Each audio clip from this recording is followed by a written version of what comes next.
আসসালামু আলাইকুম। আজকে আমরা একটা নতুন নিয়োগ বিজ্ঞপ্তি নিয়ে আলোচনা করব। বাংলাদেশ পল্লী উন্নয়ন বোর্ড নিয়োগ বিজ্ঞপ্তিটি প্রকাশ করা হয়েছে ১৬ জুলাই ২০২৬। এখানে অনেকগুলো পদ রয়েছে। আপনারা প্রথমে কি করবেন? বিআরডিবি এর ওয়েবসাইটে যাবেন। ওয়েবসাইটে যাওয়ার পর এই নিয়োগ বিজ্ঞপ্তিটি ডাউনলোড করবেন, ভালোভাবে পড়বেন। তারপর আপনাদের চয়েস মতো একটি পদে আবেদন করবেন। তো এই নিয়োগ বিজ্ঞপ্তিতে কোনো কিছু লেখা নেই যে একজন ব্যক্তি একের অধিক আবেদন করতে পারবে না। তারপর অনেক সময় দেখা গেল ২য় পদে আবেদন করার সময় তারা টাকা পেমেন্ট আর নেয় না। এরকম সমস্যা অনেকটা হয়েছে। তাই জন্য আপনাদের পরামর্শ থাকলো যে আপনারা যেটা ১ম যে চয়েস যেই পদটি ওইটা আগে করবেন।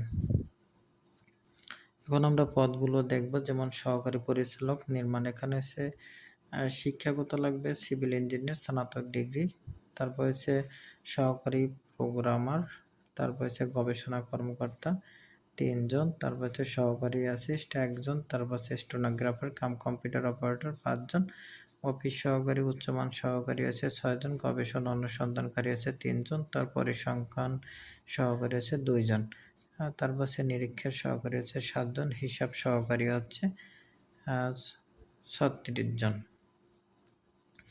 ক্যাশিয়ার হচ্ছে ২ জন, তারপর হচ্ছে গ্রন্থাগার সহকারী ১ জন, স্টেনোটাইপিস্ট কাম কম্পিউটার অপারেটর ৭ জন, তারপর হচ্ছে প্রশিক্ষক হচ্ছে ১ জন, তারপর হচ্ছে ড্রাফটসম্যান হচ্ছে ১ জন, তারপর হচ্ছে অফসেট প্রিন্ট অপারেটর ১ জন।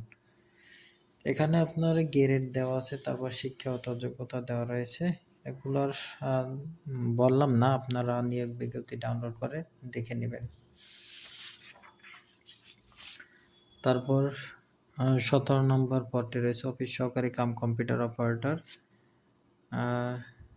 ৩০ জন লোক নিয়োগ প্রদান করবে। তারপর আছে ডাটা এন্ট্রি অপারেটর ৩ জন, তারপর আছে প্রুফ রিডার হচ্ছে ১ জন, তারপর হচ্ছে স্টোর কিপার হচ্ছে ১ জন, অফিস সহায়ক হচ্ছে ৭২ জন, সবচেয়ে বেশি। এখানে হচ্ছে ৮ম শ্রেণী পাস। আপনারা যারা আবেদন করবেন, এই যে একটা ওয়েবসাইট রয়েছে বিআরডিবি, এই ওয়েবসাইটে যাবেন। আবেদনটি শুরু হবে কালকে, শেষ হবে হলো ২৩শে আগস্ট ২০২৬। তা আবেদন করার পর একটা ফর্ম আছে, সেই ফর্মটি পূরণ করার পর ৭২ ঘন্টার মধ্যে আপনারা টাকা জমা দিতে হবে। তো আবেদন ফর্মটি পূরণ করার ভালোভাবে চেক করবেন, কোনো যাতে নাম-টাম ভুল না হয়। এখানে আবেদন করার জন্য আপনাদের ছবি প্রয়োজন হবে, তারপর স্বাক্ষরের প্রয়োজন হবে। তো এখানে আপনাদের দেখে নেই, যেমন আবেদন করতে আপনাদের কত টাকা খরচ হবে। ১ থেকে ৩ নং পদের জন্য ২২৩ টাকা, মানে ২০০ টাকা, আর টেলিটকের সার্ভিস চার্জ আছে ২৩ টাকা, ২২৩। তারপর ৪ নং কর্মীকের জন্য পরীক্ষায় ১৫০ টাকা আর ১৮ টাকা, ১৬৮ টাকা।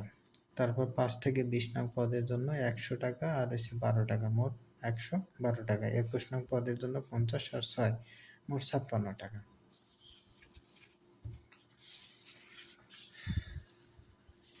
তারপর দেখেন, এখানে আরেকটি কথা বলা হয়েছে, ক্ষুদ্র নৃগোষ্ঠী, তারপর শারীরিক প্রতিবন্ধী, তৃতীয় লিঙ্গদের ক্ষেত্রে তারা যে পদে আবেদন করুক না কেন তাদের জন্য ৫০ আর হচ্ছে ৬ মোট ৫৬ টাকা লাগবে। তারপর আবেদন করতে যদি কোনো সমস্যা প্রয়োজন মনে করেন, যদি সমস্যা হয়, তাহলে এই যে একটা নাম্বার দেওয়া রয়েছে ১২১ নাম্বারে কল করে সহযোগিতা নেওয়া যাবে। তো ২২শে জুলাই আপনার যদি বয়স সর্বনিম্ন ১৮ এবং সর্বোচ্চ ৩২ হয়, তাহলে আপনি আবেদন করতে পারবেন। আর যদি সরকারি, আধা সরকারি কোনো প্রতিষ্ঠানে চাকরি করে থাকেন, তাহলে আপনাদের কর্তৃপক্ষের অনুমতিতে আবেদন করতে হবে।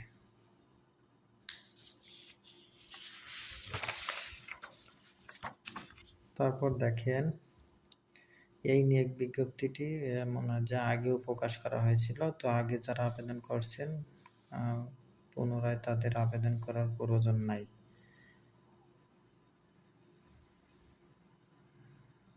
তো নিয়োগ বিজ্ঞপ্তিটি ভালোভাবে ডাউনলোড করবেন, তারপর পড়বেন, তারপর নিজে নিজে আবেদন করা শিখবেন।